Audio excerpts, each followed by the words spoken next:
სახელითა მამისათა და ძისათა და სულისა წმინდისათა ადამიანის გადარჩენისათვის აუცილებელია რომ ადამიანი ქრისტეს ემსგავსოს. გასაგებია აქ ლოგიკურადაც ვფიქრობ.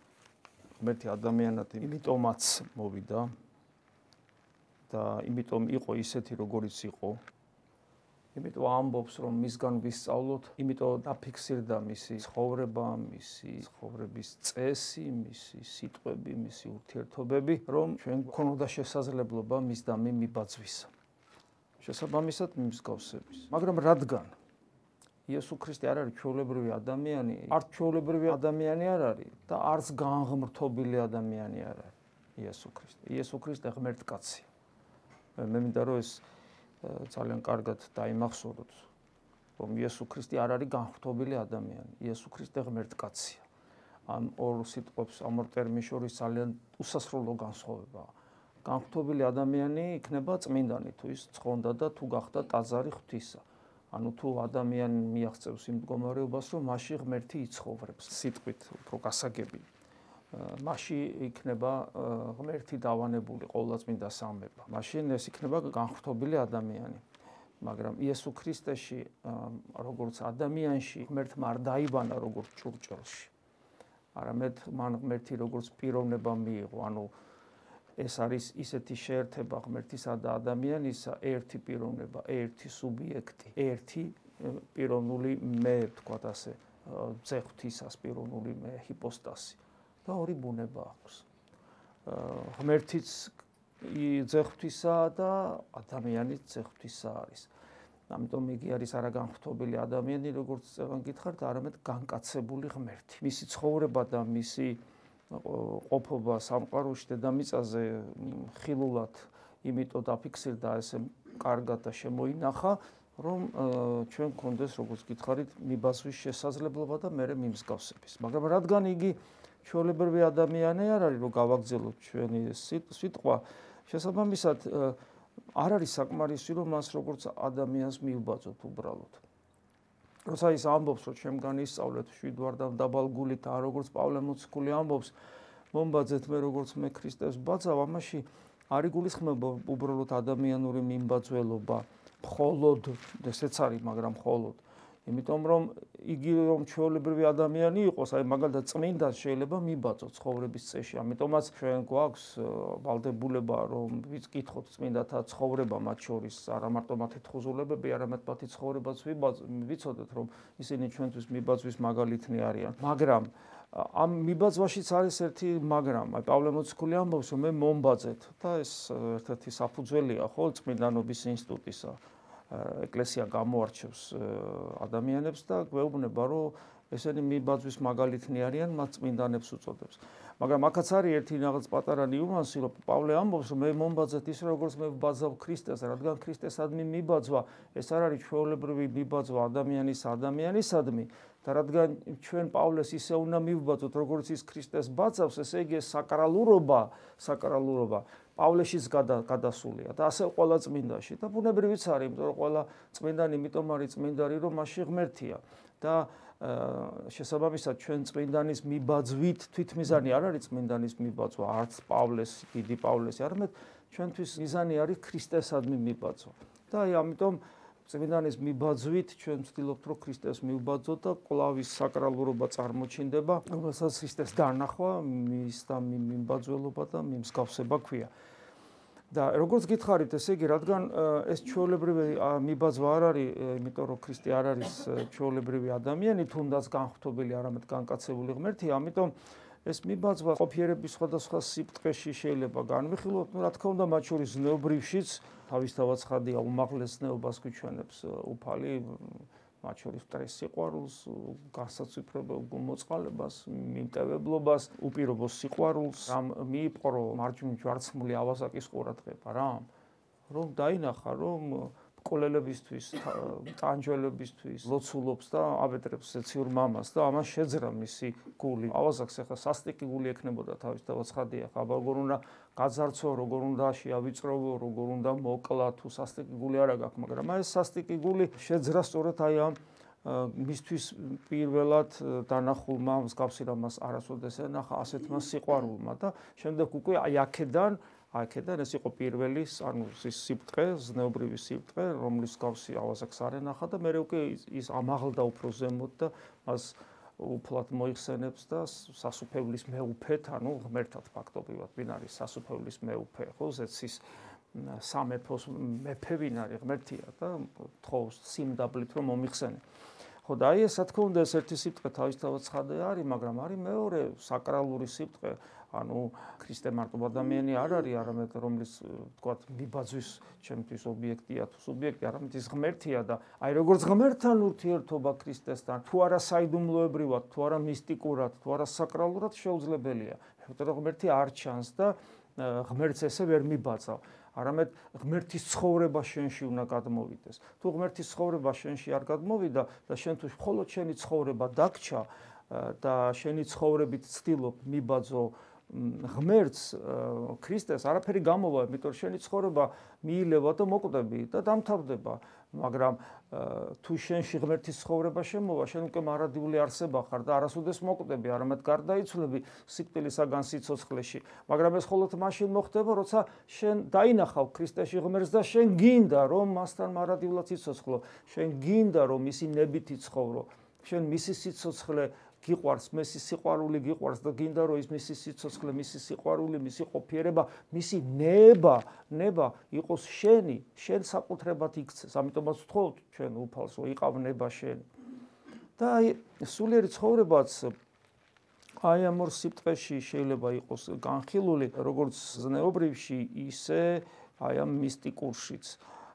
და ორივე საჭიროა და ორივე აუცილებელია, როგორც ადამიანი შედგება ხორცსა და სულისგან, ასევე სწორედ ეს მისი ქრისტიანული ცხოვრება ასე და ამგვარად არის. და ამიტომ ჩვენ სახარებაში ვნახავთ ერთსაც და მეორესაც.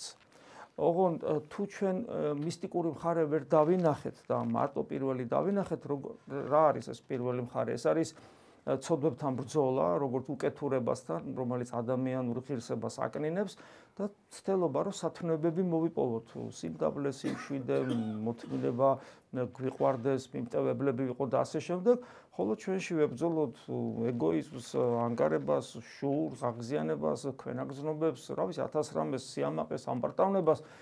მაგრამ თუ ადამიანმა მხოლოდ ეს დაინახა ქრისტიანობაში და სამწუხაროდ ეს ძალიან ხშირად ხდება, როგორც წესი ადამიანი ცოტათი უკეთესი ხდება, ვიდრე იყო, კი ბატონო, ადამიანს აკნების ყოფა და ცოტა გაუმჯობესდა მის ცხოვრების წესი, მაგრამ რეალურად ის ქრისტიანი ვერ ხდება, იმიტომ რომ ჩვენი მიზანი არ არის, რომ შენ ესე იგი რაღაც ცოდვებს ებრძოლო, სათნოებების მოხვეჭაში ივარჯიშო, იმიტომ რომ რეალურად ვერ ცოდვას დაამარცხებ, არ მარცხდება ცოდვა.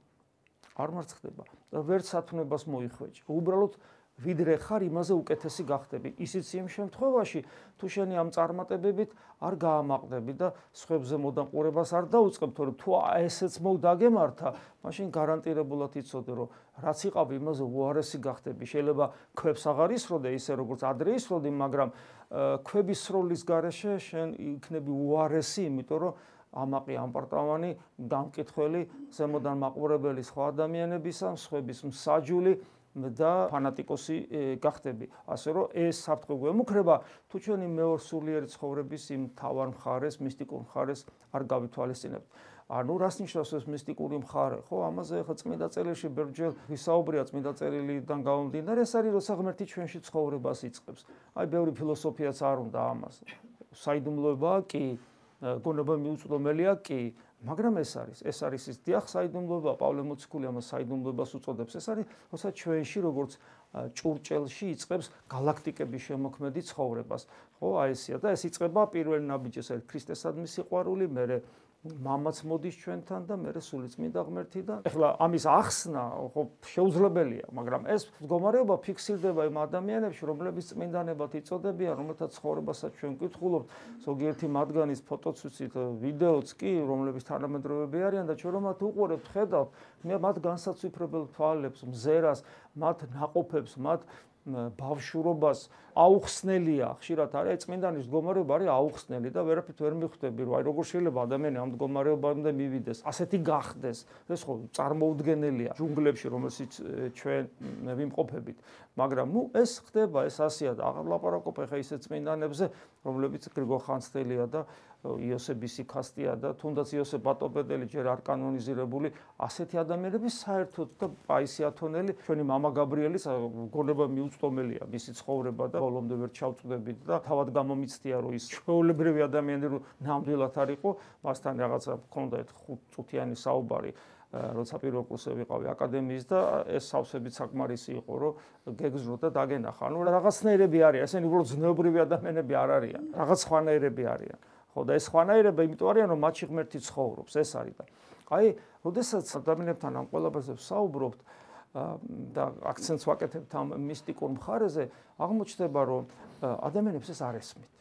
ეკლესიაში მოსულებსაც ძალიან ხშირად ესაუბრები და შუშის თვალებით გიყურებს. ანუ რას ნიშნავს შუშის თვალები? ანუ ვერ იგებს. თვალები ხო შინაგანი სამყაროს სარკია აირეკლავს და თვალებში მეტნაკლებად ჩანს იქ შიგნით რა ხდება და როცა შიგნით ვერ იგებს, ვერ იგებს ეს თვალები ავლენს რა ამ უსიცოცხლობას ამ საკითხთან დაკავშირებით. ვერ იგებს რაღაცა არის, რომელსაც ვერ იგებს. ეს სამწუხარო მოცემულობა არის და როცა ადამიანი ვერ იგებს და მარტო ახლა ხო ვერ იგებ და ადრეს ქრისტეს დროს ვერ იგებ და ერთ-ერთი მთავარი მიზეზი იგავებით რომ ელაპარაკება ადამიანებს არის ის რომ ისი ამ ქრისტიანობის მისტიკურ მხარეს ვერ იგებენ. ერთის ხრივ ელაპარაკება ზნეობრივ საკითხებზე, აი მაგალითად პავლე მოციქული დღეს მეორე კორინთელთა ეპისტოლეში ჩამოთვლის რომ მე მეშინიაო რომ მოვალო, ისეთი შეიძლება გნახოთ როგორც არ მინდა რომ დაგინახოთ, როგორც არ მსურხართ. არ მინდიხართ რა, ეს პარნახე სიტყვებს ამბობს. მე მოვალ და მე მეშინია ისეთები გნახოთ, როგორც არ მსურხართ.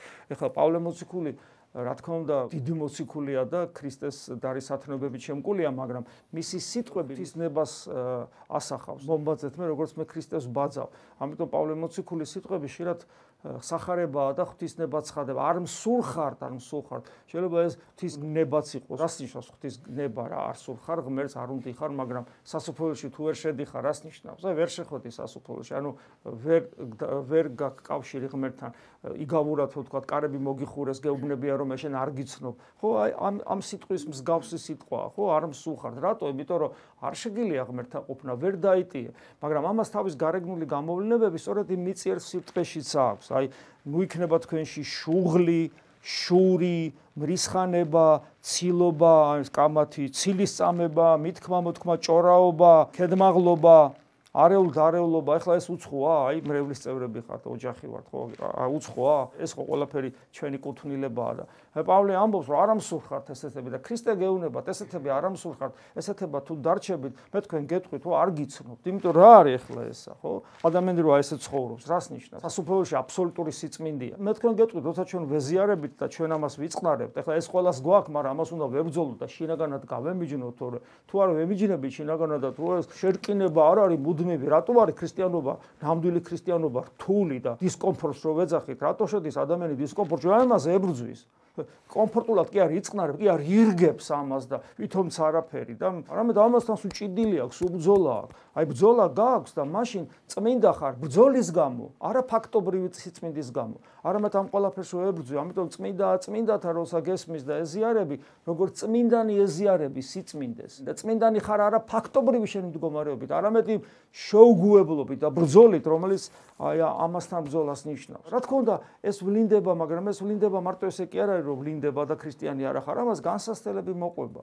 განსასწრების ანატომიაზე ძალიან ბევრს საუბრობენ წმინდა მამები, მათ შორის წმინდა ისააკ კასური, მთელი თავი აქვს თუ ორი თავი მიძღვნილი განსასწრების ანატომიაზე და აი ადამიანი, რომელიც სიამაყე აქვს, პატიმოყვარია და რაღაც, ანუ ამას სოფლის სულით არის შეპყრობილი, რა ტიპის განსასწრები ემართება, რატო ემართება?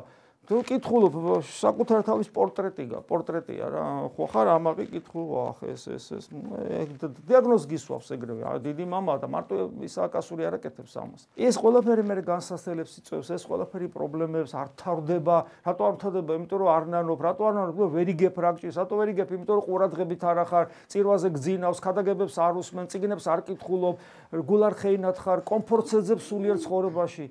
კომფორტი კი ბატონო ეძებე სახში რომ მიხვალ დაისვენებ თუ კარგი ოჯახი ყავს და ნერვებს არ გიშლიან და შენს არულში ნერვებს, მაგრამ სულიერ ცხოვრებაში კომფორტი არ შეიძლება. ყველგან ეძებეთ კომფორტი. კი ბატონო, დაისვენეთ, დაიძინეთ, კარგი შეჭამეთ, ხელოვნებასაც ეზიარეთ. სულიერ ცხოვრებაში კომფორტს მოეძებთ, ის არ არსებობს. სულიერ ცხოვრებაში კომფორტი არის სიკვდილი. უფალი საინტერესოდ საუბრობს. აი ნახეთ, უფალი როგორ საუბრობს. აი ამ სწორედ მიწიერ სიბტყეზე. მაგრამ აი ეს მიწიერი სიბტყე თლათ მიწიერი არ არის, არც ეს წეგან პავლე მოციქულის სიტყვები რაც თქვი, იმიტომ რომ ის კავშირშია იმასთან, რაც უკვე საკრალური ხდება. ნახეთ უფალი როგორ გვეუბნება, გვაფრთხილებს ეს მარკოს სახარება, რაც დღეს წავიკითხეთ. იხილეთ რა ესე გესმის და თან იხილე გეუბნება. რაც ჩვენ გვესმის, იგივე სახარებიდან გვეს ქრისტეს ხო ვერ ხედავთ ჩვენ ვიზუალურად, მაგრამ ჩვენ გვესმის სახარებიდან.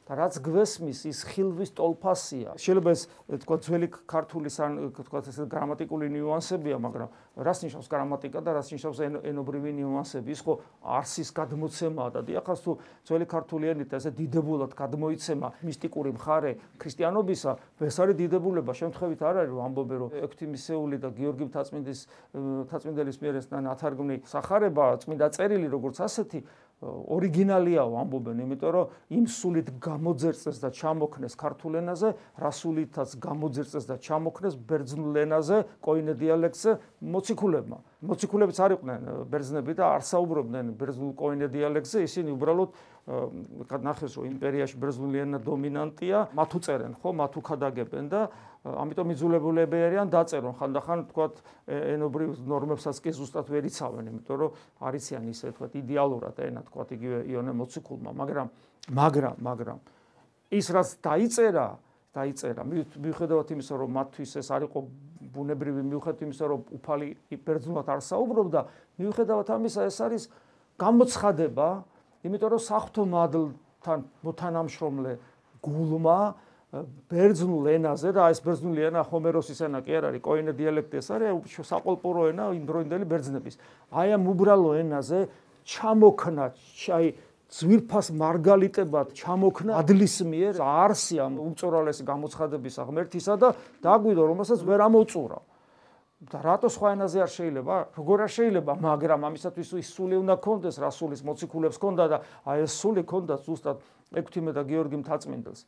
და ამ ენაზე ჩამოქნეს, ზუსტად ქართულ ენაზე ჩამოქნეს. ამიტომ ძალიან ღრმა არის და წერია რა იხილე რა ეგ გესმის, ჩემის აზრით ძალიან ღრმა არის. რაც გესმის, ის უნდა იხილო, ეს გულისმიერი ხილვა. ამიტომ ჩვენ დიახაც თუ კარგად გვესმის სახარება, ჩვენ ქრისტესაც ვხედავთ ამასთან ერთად, იმიტომ რომ იხილე რა ესე გესმის.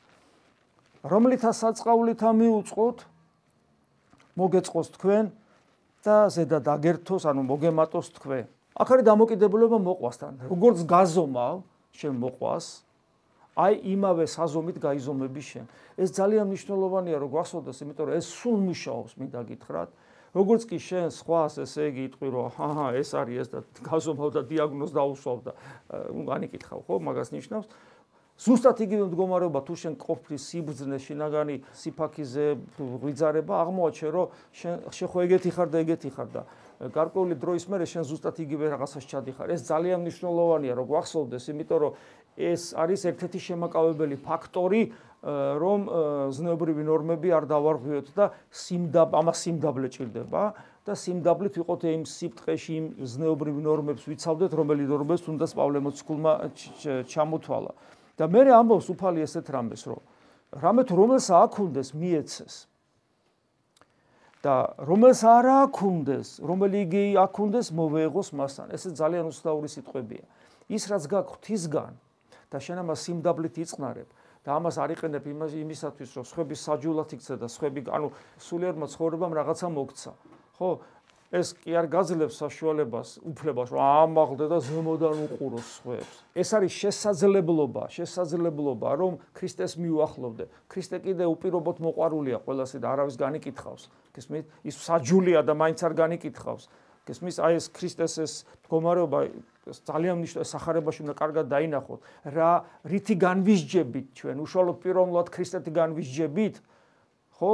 თუ სხვა რაღაცა არის, რომელიც ჩვენ განგვიჟის, ეს ძალიან მნიშვნელოვანია და ამ დროს რასაც ქრისტე არ აკეთებს, იმის უფლებას ვაზრით ხოლმე ჩვენ საკუთარ თავს დიაგნოზს ვუსვავთ ადამიანს და თუ ადამიანი სიმდაბლით იწყნარებს საღვთო მადლის მიერ მასში გამოღებულ ნაყოფებს, რაც მეტი აქვს, კიდევ უფრო მეტი და მეტი მიეცემა. 5 მოგეცა, კიდე 5 დაგემატება, მერე 20 დაგემატება, მერე 100 ანუ დაგემატება და დაგემატება, ღვთის მადლი დაგემატება, იმიტომ რომ ღმერთის მადლი შენ და ეს ნიჭები არ გაფუჭებს და არ იწყებ მერე ადამიანებზე ზემოდან ყურებას. მაგრამ თუ არა გაქვს ეს მადლი და როგორც წესი ასე დროს ხიბლში ხარ ადამიანი, გონია რომ კარგი ხარ, მაგრამ არ ახარ კარგი, გონია რომ კეთილშობილი ხარ, არ ახარ კეთილშობილი, გონია რომ გიყვარს, არ გიყვარს, გონია რომ რწმენა გაქვს, არა გაქვს რწმენა, გონია რომ ქრისტეს ერთგული ხარ, არ ახარ ქრისტეს ერთგული, მაგრამ ადამიანს ეს ყველაფერი გონია, ეკლესიაში ასეთი მაგალითები ძალიან ხშირია, ძალიან. და უფალი ამბობს, რომელს არა აქვს, ანუ არა გაქვს სათნოებები. რომელი იგი აქვს მოვეღოს მას, რაც გაქვს იმასაც დაკარგავ, რა არის ეს ჭოჭოხეთია. რაც დაკარგავ? ყველაფერს, რაც არის სინათლე, სითბო, მოყვასი, სიცილი, იმედი, ხო, ყველაფერს კარგავს ადამიანი. იმიტომ რომ ჭოჭოხეთი არის ყველაფრის დაკარგვა, აბსოლუტურად ყველაფრის. ეს არის საშნელი მარტოობა, აბსოლუტურ სიბნელეში კატასტროფა, გეომეტრიული პროგრესით მზარდი სასწარკვეთილება და ასე შემდეგ. ასე რომ ეს გაითვალისწინეთ. ეს სათნოებები გვაქვს არა იმიტომ რომ სხვებს ზემოდან უყუროთ, არამედ იმიტომ რომ სიმდაბლით მადლიერნი ვიყო და მაშინ გვემატება. მიწიერი ჰორიზონტი არ ქვედა სიბრტყე არსებობს ზნეობრივი სიბრტყე სულიერი ცხოვრებისა.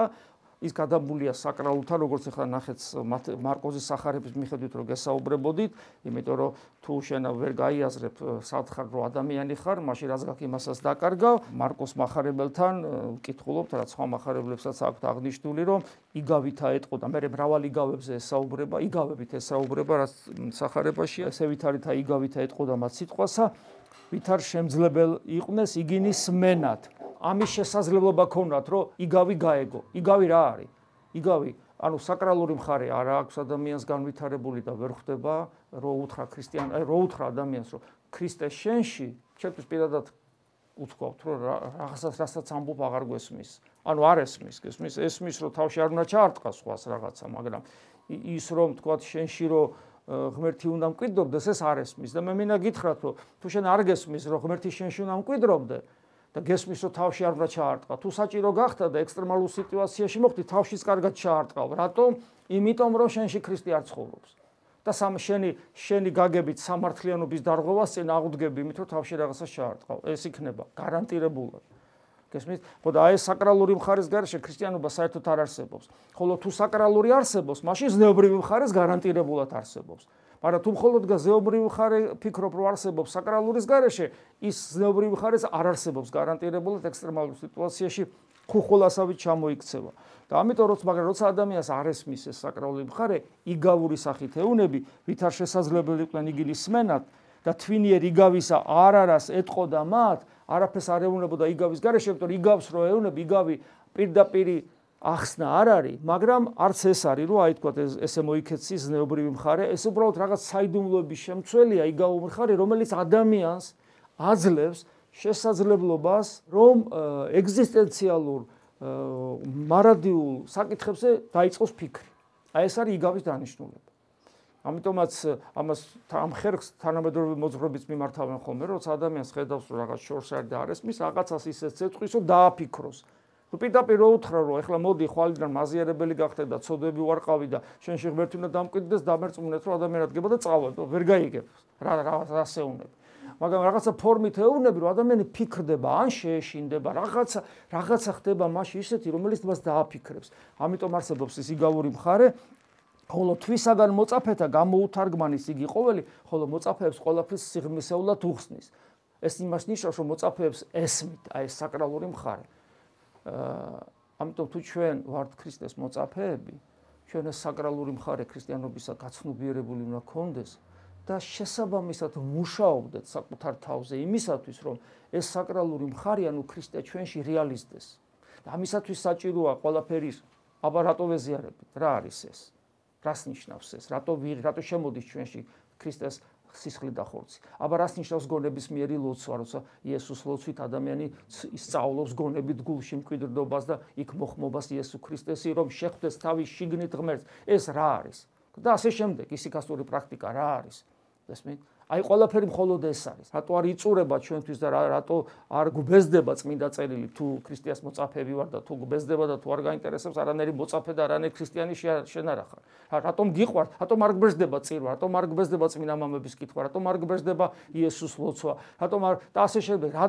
რატომ უქმნი საკუთარ თავს დისკომფორტს, რატო სულ იბრძვი ცოდვების წინააღმდეგ? რატო აკეთებ ამას? იმიტომ რომ იცი შენში ქრისტეს ყოფობა, განგიცდია და ეხლა შენ გინდა რომ ეს იყოს სულ და გაძლიერდეს, იმიტომ რომ სამოთხე მხოლოდ ეს არის, სხვა სამოთხე გარდა ქრისტესი ჩვენში არ არსებობს. ხო, ამიტომ თუ ჩვენ ქრისტესი ვარ და მოწაფეები ვართ, ჩვენ უნდა ეს საკრალური მხარე ჩვენში არსებობდეს. თუ საკრალური მხარე არსებობს, ეს ნამდვილად თუ არსებობს და ხიბლი არ არის და რაღაცები არ გვეჩვენება, ეს დასტურდება ჩვენი იმ ზნეობრივი ცხოვრების წესით, რომელიც ქვედა სიბრტყეა, რომელიც ასევე აუცილებელია როგორც დადასტურება ჩვენში ღმერთის არსებობისა, ხოლო თუ ეს ორივე მხარე არსებობს, ერთ-ერთი მთავარი რათვისებასაც ჩვენ შეიძლება, ეს არის თავდაბლობა და რაც დრო გავა, უფრო მეტი და მეტი თავდაბლობა, იმიტომ რომ ეს არის ის თვისება, რომლითაც ღმერთი გამოჩნდა ჩვენს თვალწინ, როცა ის განკაცდა. უფლისა ჩვენისა იესო ქრისტესი და სიყვარული ღვთისა და მამისა და ზიარება სული საწმინდისა იყოს თქვენ ყოველთა თანა. ამინ.